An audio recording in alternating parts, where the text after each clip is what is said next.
না half KG বলতো চিংড়ি কিনছি কতগুলো পরে মা বাসাতে বাইর করে দিব। না না হাফ কেজি না, ওই যে বাইকে তেল বললো এটি হলো গুড়া চিংড়ি কিনছি যাতে আর কি ওইটির সাথে খাওয়া যায়। ওইটি তো বড় চিংড়ি, এটি হলো 500 টাকা নিচ্ছে। লাইট দাও তো। আর এই হলো 1100 টাকা মাছ ওরা এই হাতে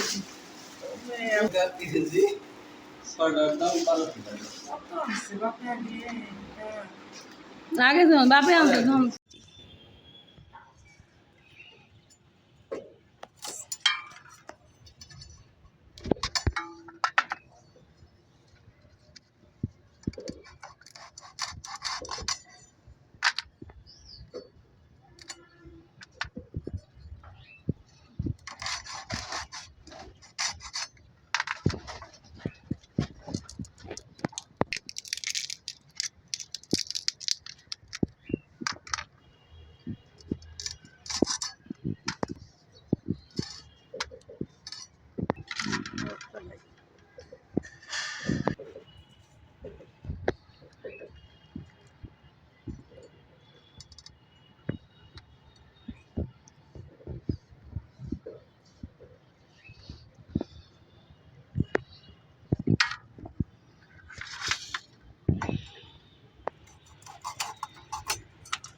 রাখো রাখো রাখো রাখো দেখা যায় না। মা মাছ কেমন হয়েছে? অনেক ভালো, পদ্মার মাছ অরিজিনাল। পদ্মা না? হ্যাঁ। ঠকি নেই তো এবার? না, এর আগে ঠকছিলাম এই চিংড়ি মাছ আইলে। একেবারে পদ্মার মাছ।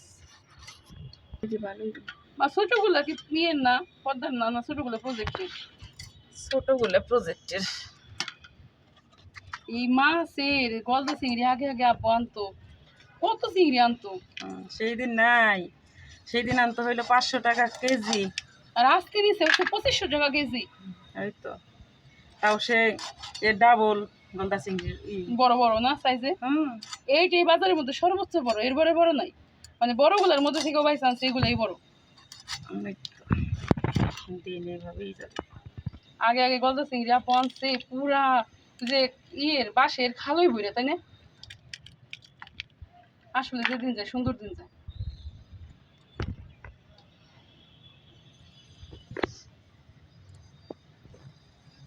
ওগুলা কি?